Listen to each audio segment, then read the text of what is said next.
podrían darse justamente en el caso de manipuleo, de movimiento del explosivo, ¿no? Entonces, la norma te indica que debe haber un distanciamiento entre el manipuleo del explosivo y el manipuleo del accesorio.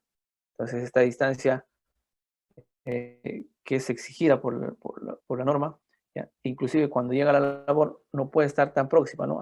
Una vez que se encuentren ya en la etapa de cargueo, recién se tienen que juntar tanto el accesorio como el explosivo. Pero estos parámetros te los exige el reglamento. Ahora, también te indica el máximo volumen de carga que se pueda emplear. En caso de una persona, pues máximo puede llevar 25 kilos, ¿no? Ahora, realizando esa carga, ya, imagínense que lleve 40 kilos y por ahí se caiga, ¿no? Cuando está realizando el traslado. Entonces, justamente entendiendo esos riesgos es lo que se estructura estos parámetros de control. Que la minera podría, pues, de repente reducirlos, alinearlos a un mayor control, ¿no? Mejorarlos.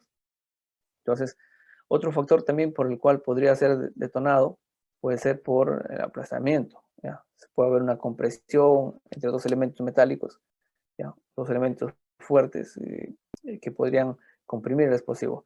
Otro podría ser por calor, ¿no? Por fuego, un fuego muy próximo. También podría darse por una chispa de soldadura. Entonces, justamente el explosivo no puede estar tan cerca o nunca podría estar en los talleres. Otro puede ser por fricción, ¿no? Una fricción con algún otro material rígido. Por contacto directo también con otro explosivo, ¿no? La simpatía ya es el grado de detonación. Algunos explosivos se dicen que tienen una simpatía muy intensa porque son sensibles, ¿no? La simpatía es la sensibilidad a la detonación. Y la inducción eléctrica ya en caso pues de que exista carga eléctrica, ¿no? En algún equipo y que pueda liberarse y que pueda generar la detonación de un explosivo sin que lo esperemos, ¿no? Básicamente los explosivos se manipulan alejados de esta serie de elementos que estamos viendo adelante. Volvamos al tema de la desviación de voladuras. En el caso de tiro prematuro se mencionaba cuando el disparo sale antes de lo esperado, ¿no? De repente por un mal cálculo, un mal corte, diseño o fabricación del explosivo. También puede salir de todos los disparos, uno que haya salido fuera de tiempo, ¿ya? Y también que se corte el, el, el fanel, ¿no? O el detonador no eléctrico de retardo, te genera también que de toda la sección, de todos los taladros que, que hayas estimado fragmentar, solamente te haya salido un grupo y otro grupo se haya cortado o fallado. Pasemos ahora a entender justamente sobre las restricciones. Una vez que el protocolo de chispeo, ¿no? O de disparo se inicia en una operación minera, está totalmente prohibido para todos ajenos al chispeo, ¿ya? Que se encuentren dentro de las operaciones, ¿no? Entonces, toda mina tiene sus horarios y estos horarios van normados y van eh, indicados y autorizados por la autoridad competente, ¿no? Entonces, una vez que se registran en qué horarios vas a tener que estructurar tus disparos para poder modificar esos horarios, se tiene que volver a hacer el trámite con el Estado para indicar pues, la modificación, ¿no? Para determinar justamente los horarios, eso ya depende muy propiamente del ciclo, del diseño, de toda operación. Lo normal es que se ejecuten ya al final de guardia para cada turno, ¿no? Pocas operaciones lo realizan a mitad de la guardia por tema de evitar riesgos de que se, se incluya personal ajeno a la voladura y que pueda eh, meterse, ¿no? A la operación cuando se está realizando el chispeo. Entonces lo que hacen es eh, exigir que todos conozcan este horario. Justamente este horario es uno de las preguntas en la evaluación de inducción, ¿no? Si no sabes el horario de tu operación, pues comprometes un poco el ciclo operativo, ¿no? Los humos o los agentes que emite la voladura, ¿ya? En este caso van a ser el monóxido de carbono, el óxido de nitrógeno, ¿no? Gases nitrosos, como les comentaba, justamente producto de la conformación, ¿no?, de los elementos sobre los explosivos. Otros gases son pues el azufre, ¿no? Ahora, la voladura controlada. Justamente se aplica la voladura controlada primero para reducir la proyección, ¿no?, la proyección de carga al fly rod. También para reducir las vibraciones, que antes decíamos que es inevitable, ya, pero sí es controlable. También para reducir las ondas de presión de aire, o sea, las ondas de detonación, las ondas que te empujan, ¿no? Para quienes estamos muy cerca de la voladura, entendemos esta liberación de energía. Reducir también la generación de polvo, ¿ya? O sea, la fragmentación de rocas, también sale una fragmentación menuda de polvo, ¿no? Entonces, si controlas esto, vas a controlar esta generación de polvo. La reducción también de gases o emisión de gases, ¿no? ¿De qué aspecto? Justamente la voladura controlada, que es una técnica que viene ya a tratarse, y hoy por hoy se aplican en la mayoría de minas, ¿no? Casi todas las minas aplican su voladura controlada, justamente va a dar apertura a ciertas técnicas de control. Vamos a pasar a revisar adelante. Pero aquí entendamos por qué es importante ser aplicadas este tratamiento, ¿no?, dentro de mi tarea de voladura. ¿Ya? La proyección o fly rock, ¿ya?, justamente es el área donde va a tener que evacuarse, porque la proyección de los fragmentos, ¿no?, tiene que expulsarse, ¿no?, producto de la detonación. Entonces, si tenemos técnicas de precorte, por decir, vamos a poder reducir esta proyección, ¿no? ¿Ya? Vamos a poder darle un perímetro de mayor alcance. También lo que hace lo inverso es que justamente si no aplicas este tipo de técnicas, lo que vas a permitir es pues que no solamente proyectes a lo esperado, sino podrías proyectar a una zona que ni siquiera habías pensado, ¿no? O sea, podría haber una inversión de carga, ¿ya? Y la proyección puede ser inversa a lo esperado, ¿no? ¿Qué pasa si no se aplica la voladura controlada? Pues primero que las paredes del tajo o el resultado de la zona que vas a disparar, ¿ya?, podría ser dañada, ¿no?, alterada. En caso de minería subterránea se dice, pues el perímetro de la excavación va a generarse daño inducido, ¿no? Entonces vas a dañar las paredes de la excavación, tanto en tajo abierto como en socavón. La pared existente de la roca, pues va a tener fisuras. ¿Qué más podría darse? Vas a generar que las actividades cercas a la operación, sea tajo abierto o socavón, pues sean vulnerables, ¿no?, a deslizamientos, ¿ya? Estén vulnerables a impactos de derrumbes. Y también la zona industrial, la zona de construcciones. Entonces, entendamos que si no aplicamos voladura controlada, vamos a trabajar pues como haciendo una detonación, liberando energía a diestra y siniestra, ¿no? Entonces es importante entender por qué se tiene que aplicar.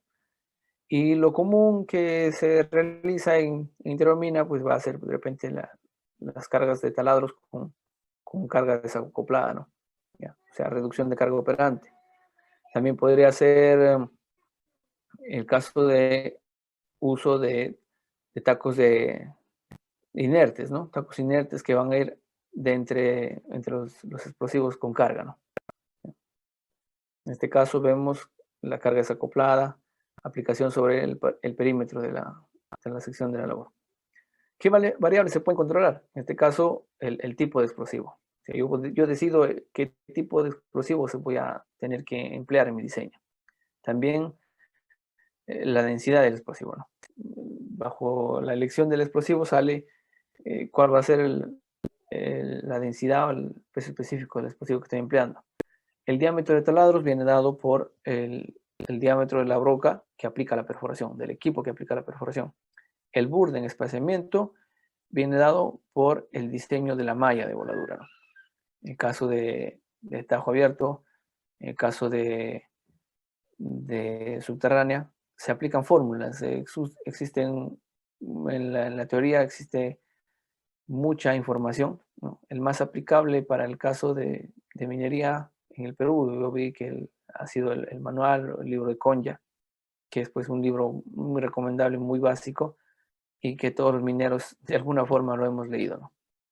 La sobreperforación ya es, o la sobreexcavación, ¿no? Sobre el diseño que existe en tu malla, pues se ha aperturado de repente unos centímetros de más, que también ha sido parte del producto de la voladura, ¿no? La altura de collar ya es propiamente para tajos, ¿ya? Altura de taco, que es la longitud del taco, ¿ya? Y el tipo de la mezcla explosiva, ¿no? Y así hay casos para aplicar también, combinar, por decir, hay operaciones donde combinan la malla, cargan talados de producción con ANFO y de repente el arrastre, por presencia de agua, por asegurarlo, van a cargar con emulsión, ¿no? Entonces hay combinaciones de explosivos dentro de la estructura. Y justamente quien te va a determinar todas estas variables va a ser pues la parte geomecánica, ¿no? Y el estudio geomecánico es quizá una de las importancias mayores sobre el planeamiento, ¿no? Porque te van a dar a conocer no solamente el yacimiento bajo el cual vas a trabajar, sino también la roca encajonante, ¿no? Las cajas, caja techo, caja piso, y la característica, la composición de esta zona estéril y los parámetros los cuales te vas a encontrar van a ser amigables bajo una cartilla geomecánica. O sea, la cartilla geomecánica va a llegar a los colaboradores de todo nivel porque van a entender lo básico del reconocimiento del macizo rocoso. Y este estudio a profundidad lo va a hacer el área de geomecánica, ¿no? Muchos ingenieros que desarrollan esto no solamente se quedan como ingenieros geomecánicos, sino se complementan con la parte de perforación y voladura. Y esa técnica de conocer ambos lados de la manipulación del yacimiento, de la roca, no solamente del, eh, de la composición de la roca, sino también del explosivo, del tratamiento sobre el explosivo, del tratamiento en la perforación. Entonces esas técnicas ya te generan una ingeniería mucho más desarrollada en minería, ¿no? Hablábamos de la importancia sobre el minado en el aspecto geomecánico para el reconocimiento. Y en la perforación va a ser pues ya dadas desde el control técnico del operador, ¿no? El operador debe conocer la longitud de perforación, el diámetro, los controles, la velocidad que voy a tener que emplear, las presiones, ¿no? Las diferentes presiones que voy a tener que aplicar al equipo para que la perforación genere se genere y respete el diseño. A veces se da que la perforación a mayor longitud pues te genera cierta desviación. Entonces, lo que se espera en este trabajo es que la desviación sea lo menos posible, ¿no? Aquí vemos unas imágenes, ¿no?, de cómo sería la secuencia de perforación en un tajo. Empezamos por un lado de la primera fila y de ahí se empieza a ejecutar las siguientes filas, ¿no? ¿Ya? La apertura para la secuencia de voladura va a generarse justamente al más próximo de la cara libre. Y según se va ejecutando la proyección de salidas de los demás taladros, va a ir iniciándose la detonación de los taladros que tienen la cara libre, ¿no? En este caso, por decir, este tajo tiene una cara libre, como vemos en este lado, la parte delantera, ¿no? Entonces, se viene a estructurar cuatro filas, ¿no?, cuatro filas principales que te van a dar el diseño del burden, ¿ya?, y las filas cercanas a la cara libre, ¿no?, y las filas entre taladros te van a dar el diseño del espaciamiento. Este es para caso de minas subterráneas, ¿ya? Vemos cómo es la especificación de diseño de la malla de perforación. Vemos que hay aquí no tenemos la carga libre se tiene que generar y la generación se da justamente por taladros de alivio que se van a poner en el centro, ¿no? No necesariamente en el centro, el diseño podría generarse en el centro, el diseño estándar, pero a medida que el yumbero, justamente por eso decíamos que la capacitación es importante en este reconocimiento, esta malla podría variar, porque si encontramos una roca muy alterada o intensamente alterada, ¿ya? Podríamos nosotros cambiar el diseño del arranque, ¿no? Hacia una zona más compacta. Podríamos cambiar también el diseño del arranque hacia la parte del piso, cuando es caso de rampas. Entonces, mucho va a depender del criterio de la observación del perforista. ¿Ya? Desde ahí va a partir la intención de cómo se va a fragmentar la roca, ¿no? Esta es una imagen de un equipo de perforación de tajo abierto. Y entrando un poco a la parte de innovaciones, ya hablemos sobre lo que hoy por hoy existe en el mercado, ¿no? Se tiene pues perforadoras que bajo diseño continuo, diseño convencional, ¿no? Que te van a perforar ya con cierta lectura de ángulo de perforación, ¿no? En caso de tajo abierto, te permiten pues la lectura de mediante los GPS, la desviación del taladro, ¿no? En el caso de subterránea, existe el diseño ya de la voladura controlada para taladros largos. Cuando se aplica a taladros largos con Simba, con Jumbo Nautilus, se tiene ya aplicación con el tubo TAG, ¿no? Elementos que te van a permitir reducir la desviación de tus taladros. Y también la implementación de otras herramientas como pueden ser drones, ¿no? ¿Ya? En el caso de la voladura a tajo abierto se ha desarrollado mucho más porque justamente al estar en superficie te permite pues llevar otras herramientas de control sensible, ¿no? A la desviación y te permiten ser reemplazadas, inspeccionadas, ¿no? Y mejores mantenidas, sobre todo porque están en la zona de ambiente. En Socavón todavía se ha desarrollado muy lentamente, pero muchas minas dentro del área de minería ¿ya? Sí emplean técnicas de voladura para controlar el paralelismo de taladros, para reducir desviaciones, inclusive entre 40 a 30 metros de longitud de taladro, ¿no? El control topográfico, que justamente les decía sobre la implementación de drones, ¿no? Para el caso de taladros largos en socavón, ¿no? Te da una lectura de el taladro final, ¿no? Cómo es el taladro que ha concluido después de la perforación. Esto con la intención de evitar sobreperforaciones, ¿no? Evitar que existan mayores profundidades. Esta es como para entender, si nosotros tenemos aquí en la línea magenta que podríamos entender la superficie de la roca, ¿no? La superficie real del terreno, ¿no? La perforadora se va a posicionar bajo un punto, ¿no? Y va a empezar a perforar.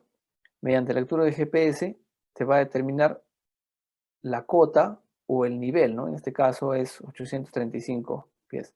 Te dice qué lectura te está dando, ¿no? Sobre el nivel del mar. Igual, se posiciona y la misma lectura que ha entendido en la computadora de la perforadora, ¿no? Te va a respetar para la siguiente perforación. El ángulo de perforación, muy indistinto, ¿no? Muy indistinto, ¿ya? La profundidad, muy indistinta, ¿no? Pero sí de similar posicionamiento para la cota final de la perforación. Entonces, justamente a eso van las innovaciones que hoy por hoy existen en la perforación de taladros, ¿ya? Entonces, ¿esto qué nos determina? Que los taladros existentes para tu siguiente voladura, pues van a tener un solo final, ¿no? Y si la implementación o aplicación de voladura es efectiva en este diseño, pues va a ser satisfactorio porque el siguiente piso de tu tajo, pues va a ser justamente el mismo nivel, ¿no? Es a lo que aspiran llegar las operaciones. Otro control también que existe dentro de la innovación es la comunicación. Entonces, las comunicaciones mediante ondas de taladros, mediante comunicaciones de lecturas, ¿no? De taladros perforados, ¿no? No comunicación por radio, me refiero a comunicaciones de taladros, que se van a generar entre ellas, ¿no? Te van a dar información sobre que vas a poder transportarlo a una base de datos. Y la base de datos lo que va a hacer es trabajar con esta información y estructurar simulaciones, ¿no? Ya. Si tienes una lectura de perforaciones, ¿no? Bajo profundidades, bajo códigos, ¿no? ¿Ya? Y que se han comunicado entre ellos, ¿ya? Que se han dado, se han mapeado entre ellos, entonces te va a dar apertura a poder hacer una simulación bajo, bajo el criterio que estás empleando de cargueo de explosivos, ¿no? En este caso es la lectura, la vista de una lectura del manager sobre la perforación. En el caso de voladura subterránea, les decía que se puede aplicar el JK Blasting, ¿ya? Pero más desarrollo podríamos encontrar nosotros en voladura a tajo abierto, ¿no? Porque te permite comprender, inclusive modificar la secuencia de carga operante. Otras herramientas que hoy por hoy existen, ¿no? Además de la inclusión de lectura en GPS sobre los taladros, ¿ya? Sobre la perforación, sobre la longitud de perforación, ¿ya? También es la lectura de análisis de información sobre el yacimiento geológico, ¿no? Cuando ya asocias elementos que vas a tener que afectar en tu voladura, ¿no? Por decir, un ejemplo mucho más entendible va a ser el caso de los minerales que tienen contenido friable, ¿no? O materiales con textura friable, que van a ser, mientras más finos, más peligrosos de poder tratarlos a planta, porque vas a tener mucho más riesgo de pérdida, ¿ya? Entonces lo que tienes que hacer ahí es eh, llegar a una granulometría óptima, ¿no? Y no fragmentarlo demasiado. Entonces, ¿qué te va a permitir justamente esta lectura asociada a la parte geológica? Es a distribuir los taladros, la carga operante, según tu yacimiento. Entonces, a medida que tú vas encontrando dónde se ha distribuido el yacimiento geológico, ¿no? Entonces vas a diseñar tu malla conforme a donde quieres mayor fragmentación. Si quieres mayor reducción de carga efectiva de explosivo, ya, justamente de repente va a ser en el lado estéril, ¿no?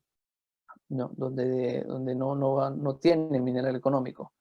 Y en el lado económico vas a tener que emplear mm, el grado óptimo, el explosivo óptimo que requieres para tu diseño, ¿no? Entonces, a ese nivel se encuentra ya el tipo de tratamiento para voladura controlada.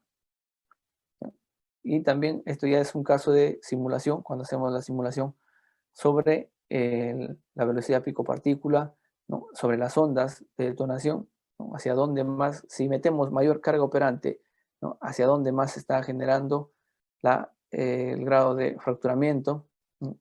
Hacia dónde más se está afectando la roca. Y a ese mismo nivel de detalle te genera pues la simulación, ¿no? La simulación lo que hace al final es darte una realidad de lo que todavía no existe, ¿no? Te da una lectura de lo que todavía no existe, pero lo que proyecta, ¿no? Para que tú hagas la modificación. La simulación también te permite entender hacia qué lado más podrías hacer no solamente la modificación, sino un diseño, un replanteo, ¿no? Esto es importante entender porque justamente esta inversión, si podríamos decir, no, es demasiada tecnología y mi mina no podría soportar tanta carga económica, ¿ya? Pues esta inversión repercute justamente en los controles de costos, ¿no? Si se tiene una operación saludable bajo estos controles, pues lo que vas a tener justamente va a ser menos actividades secundarias, menos reproceso, y esto te va a permitir reducir tus costos de operación, ¿no? Entonces entendamos que justamente la inversión en técnicas de voladura, pues viene sustentado por el grado de recuperación de ese mismo material, grado de entrega de material a planta, ¿no? Y también dentro del procesamiento mismo, pues va a ser el tema de manipuleo de carga, ¿no? ¿Ya? El costo de la carga en el tema de tratamiento del material. Decíamos que en la literatura existe pues un montón de fórmulas que te van a derivar pues a entender, a diseñar tu correcta malla, ¿no? Estas son las más comunes, ¿ya? Para el tema de fragmentación. Sin embargo, ya muchos mineros nos hemos acostumbrado de repente a guiarnos de softwares, de elementos que nos van a poder diseñar simulación y que en el momento del diseño de minado, ¿no? Se tiene que estudiar.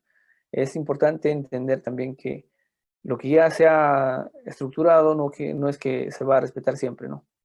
Tú en el proceso podrías encontrar eh, una roca muy distinta a la que empezaste del proyecto, ¿no? Y eso no por error de análisis geomecánico o por error de información, sino por alteración simplemente de tus operaciones que han migrado de un punto a otro, ¿no? Porque con el tiempo a veces la mina hace que uno se sienta de manera mecánica, hace todos los días lo mismo, entonces te acostumbras a ciertos estándares, a ciertos procedimientos, ¿no? Que los vas respetando siempre, pero por ahí se tiene que modificar. Entonces entendamos que los procedimientos y estándares se tienen que modificar justamente para encontrar el modelo óptimo, ¿no? En el aspecto de vibraciones y justamente entender para qué es necesario su conocimiento, está pues ya estudios más desarrollados para reducir este impacto, ¿no? Sobre todo cuando se tiene operaciones muy cercanas. Entender este concepto de reducir el impacto de las vibraciones, que son pues el mecanismo de reducir el desplazamiento de las ondas, ¿no? Justamente va por el lado del estudio profundo de la voladura. Quienes conocemos de manera general o la terminología de cómo afectar, nos basta comprender que existe un tratamiento propio para el, el monitoreo de vibraciones, que existe un procedimiento, que existe un área técnica, ¿no? Entonces nos basta conocer eso porque es lo suficiente que nos va a alimentar de ciertos diseños de control, ciertas modificaciones. Pero quienes no comprenden estos tratamientos, ¿ya? No deben esmerarse en comprender porque este es un estudio muy amplio, ¿no? Quienes solamente eh, se dedican de repente a hacer monitoreos, inclusive ya a grado de doctor, ¿no? Porque estas modificaciones, ya, sobre las ondas, no solamente a nivel de minería se trabaja, ¿no? Sino también se trabaja cuando se realiza voladura de obras civiles, ¿ya? Cuando se va a demoler construcciones, ¿no? Entonces ya es una información mucho más desarrollada, ¿no? Aquí vemos cuáles son los diferentes grados según la característica del material, ¿ya? Cuáles son los diferentes grados de velocidad de ondas de choque, ¿no?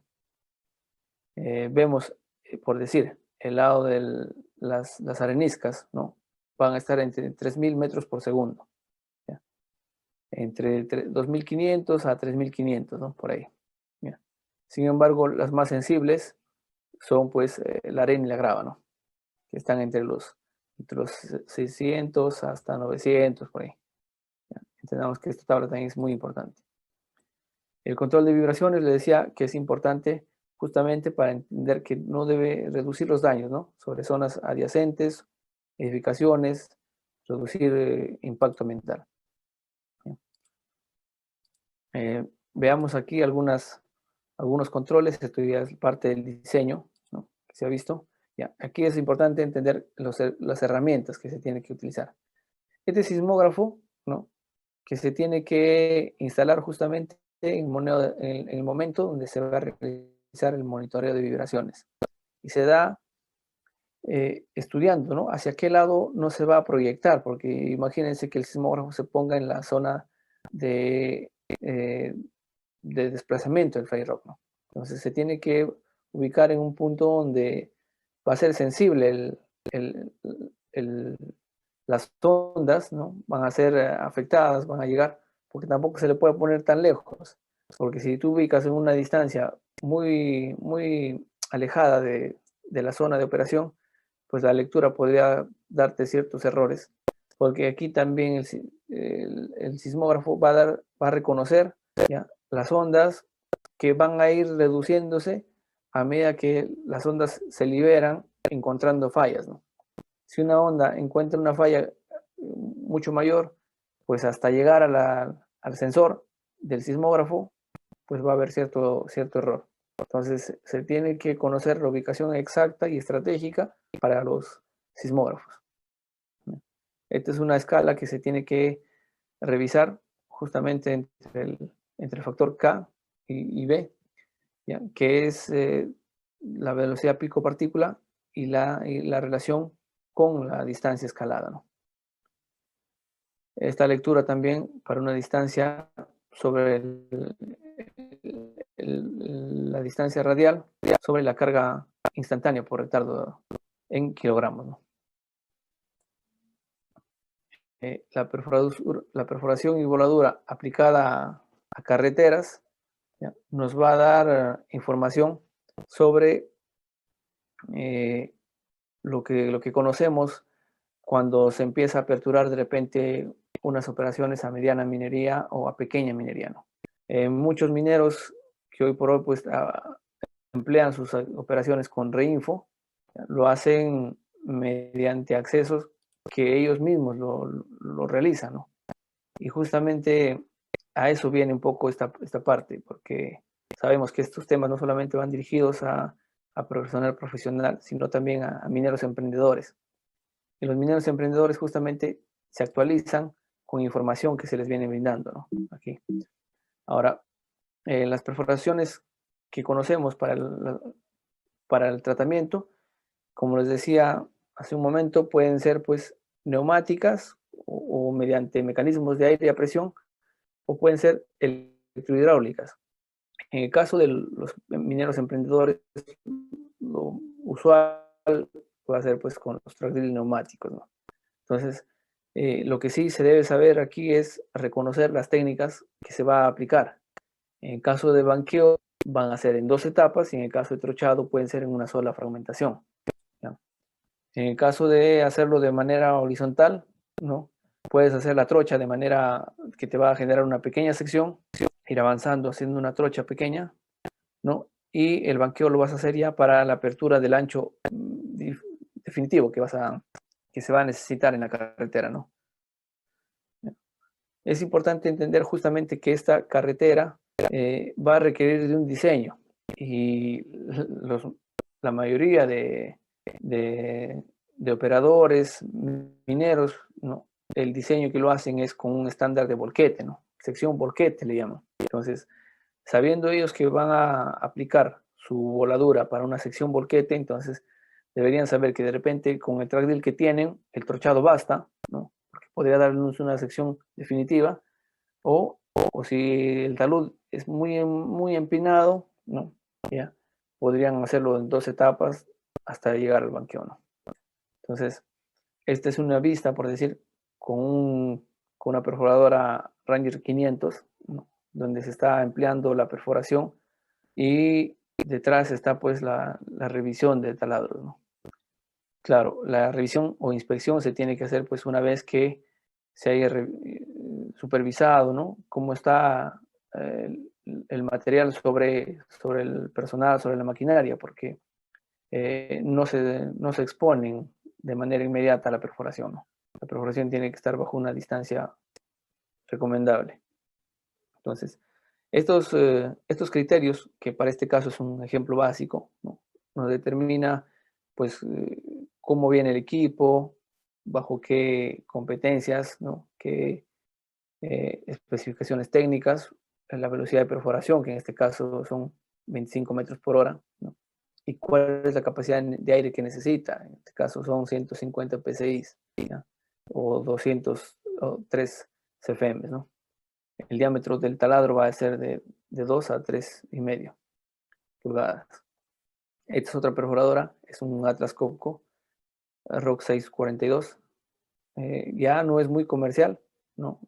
Existen pocas perforadoras de este tipo, pero sí los parámetros de uso son casi los mismos, ¿no?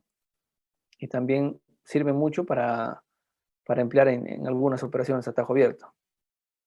¿Ya? El ejemplo para sacar la cuenta, cómo empleamos este equipo que va a ser un track hidráulico, ¿no? Va a estar bajo un costo de alquiler, luego va a haber un rendimiento que mencionábamos, van a ser 25 metros por hora, entonces ya podemos calcular cuál va a ser mi costo de perforación, ¿no? Ahí ya voy teniendo un indicador, un primer indicador. ¿Y cómo puedo yo mejorar mi rendimiento? Justamente con dándole mayor uso a este recurso, ¿no? Mayor productividad, ¿no? Incrementándole la productividad. Considerando también que este requerimiento es, es de manera diaria, es consecutiva, es repetitiva, se tiene que realizar pues una perforación bajo conocimiento de la roca, ¿no? Que en este caso la roca va a requerir pues 300 metros de perforación diaria. Entonces va a generar una reducción o un ahorro de $5,130 que, por mes, ¿no? Que al año esto significaría $61,000 aproximadamente. Al generarse este ahorro significativo para el proyecto, ¿no? Eh, sobre lo presupuestado, pues va a generarse un ahorro de 20%.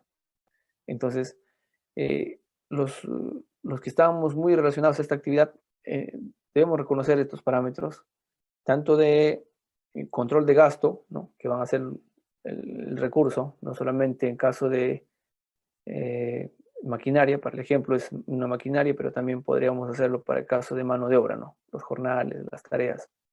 Y por el lado del explosivo, el consumo explosivo, cuánto es lo máximo que voy a consumir.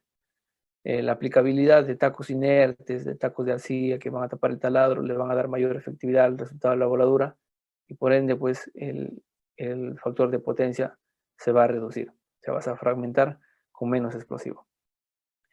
Ahora, entendiendo ya que es importante el alcance del costo, pasemos al análisis continuo. La lámina del IPRC continuo ¿ya? Es una herramienta que se emplea diariamente. Cada vez que vamos a realizar cada tarea sobre el manipuleo, traslado, ¿no? Carguillo de frentes, devolución de explosivos, tratamiento del explosivo, cada vez que vamos a realizar diferentes tareas relacionadas a la voladura y al tratamiento explosivo, ¿no? Vamos a tener que rellenar un hiper continuo. El hiper C continuo justamente enmarca a un nivel de criticidad, ¿no? Enmarca a la inspección principalmente. Como el nombre del hiper C lo dice, es identificación de peligros. Entonces, en la primera línea, ya, después de rellenar los datos, lo que se hace es identificar, ¿no? La secuencia de trabajos dentro de la tarea. Si se le ha indicado a la actividad, se le ha indicado hacer el tratamiento del explosivo desde el polvorín. Entonces, va a ser la primera secuencia, va a ser pues la inspección, ¿no? La inspección de repente del equipo que va a trasladar o la inspección si es en el caso de una camioneta, un camión, ¿no? Entonces, ver cuál es la secuencia de manipuleo para el traslado del explosivo. Y luego, dentro de esta tarea, ¿no? Para este paso nada más, se va a revisar qué peligros son los asociados, ¿no? En el caso del tratamiento, un ejemplo básico sería, pues, voy a utilizar la camioneta, la movilidad, pues, propiamente va a ser todo lo que está rodeado a la operación de la camioneta, ¿no? En caso que ya se llegue al polvorín, que puede ser otra tarea, otro paso, lo que va a hacer, pues, va a ser justamente el manipuleo de explosivos, ¿ya? Que puede ser un peligro latente. Y los riesgos asociados justamente al manipuleo explosivo, lo que ya repasamos en el tema de hoy, puede ser la detonación prematura, puede ser, ¿no? una explosión, y justamente esta explosión eh, es, eh, es una actividad que es inherente a lo que podría darse si lo manipulamos de manera incorrecta, ¿no? ¿Qué se tiene que hacer justamente? Evaluar bajo qué línea se encuentra este riesgo, ¿no? El riesgo de explosión. Si puede ser muy común, si puede ser, si podría ocurrir de momento, o sea, estás entendiendo con qué frecuencia, y por el lado de la severidad vas a entender si estoy solo, puede ser una fatalidad, o si estoy con un equipo de trabajo, puede ser catastrófico. Se podría, eh, está, se está generando la explosión, ¿no? Pero está afectando no solamente a una persona, sino a varias personas, ¿no? Entonces, hasta ahí estoy haciendo el análisis o la evaluación del riesgo que estoy encontrando. Y hacia el lado de medidas de control, justamente estoy empleando qué medidas de control me han capacitado, me han instruido en caso de manipular el explosivo, ¿no? Me han indicado realizar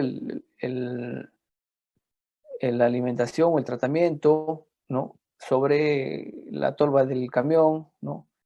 Que sea el adecuado, ¿no? El apilamiento adecuado. ¿Ya? O en el caso de distanciamiento, o en caso de cargas separadas, no puedo llevar juntos el explosivo con el accesorio. Entonces, tengo que indicar en las medidas de control qué medida en específico estoy tratando, ¿no? No puedo poner algo general. En caso de implementación del PETS o aplicación del PETS, es una terminología muy general, porque el PETS dice muchas cosas. Lo que se tiene que hacer en medidas de control es algo específico justamente para ese riesgo que estás indicando, ¿no? Para el riesgo de manipuleo de dispositivos, cuyo riesgo de explosión o detonación prematura, ¿no? Una medida de control de tanto podría ser, pues, la eliminación de repente de energía estática, ¿no? Mediante la barrera. O sea, una vez que llegas al turbín, agarras la barra de liberación de descarga, ¿no? Entonces, la barra estática le llaman.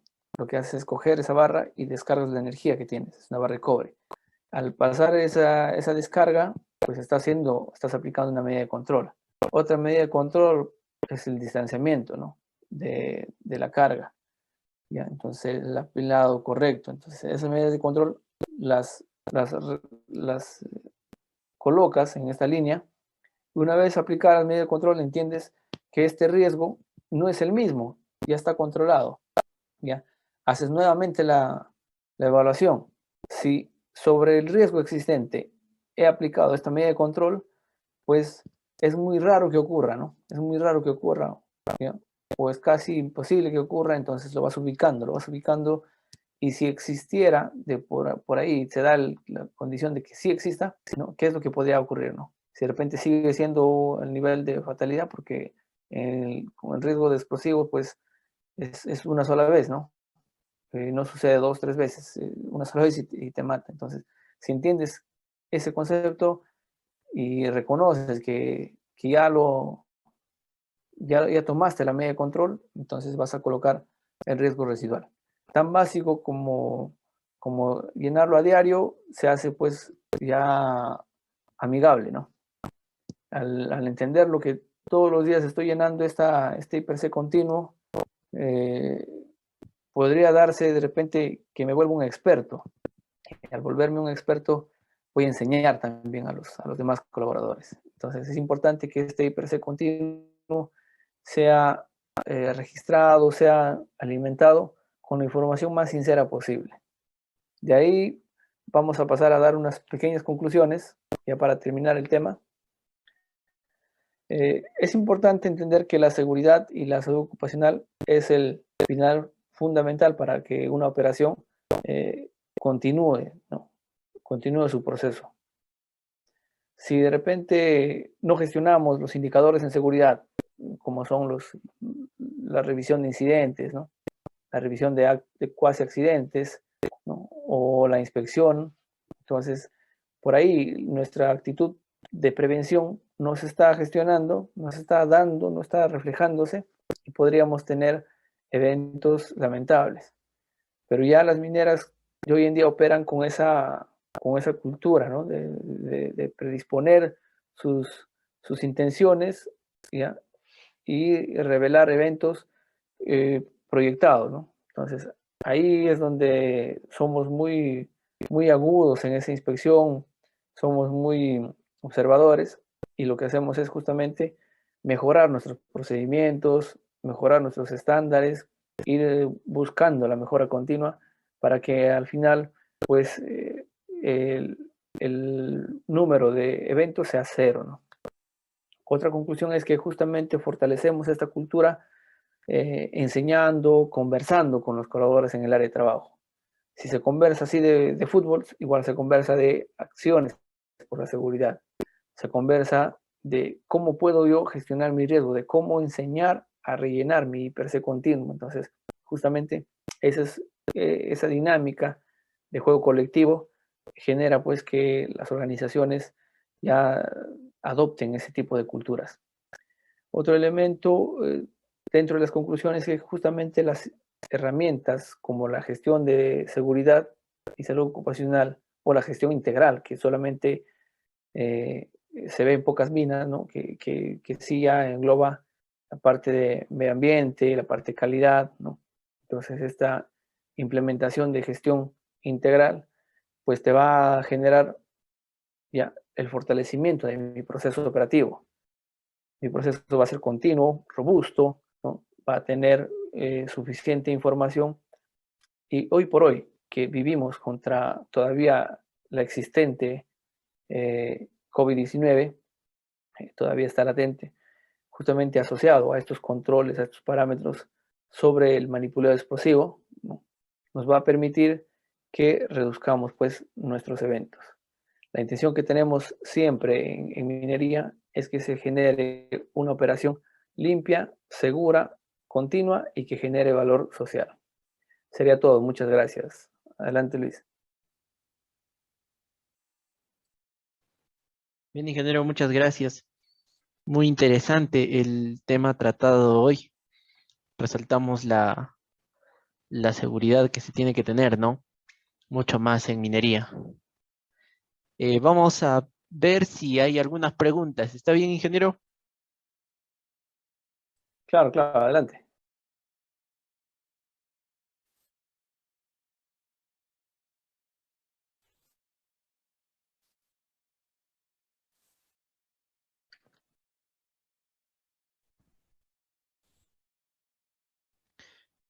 Bien, ingeniero, por ahora creo que no se encuentran preguntas. Muchísimas gracias por el curso de hoy. Nos estaremos reencontrando en, en la posteridad para más cursos, ¿no? Del rubro. Muchísimas gracias, ingeniero. Hasta una próxima oportunidad.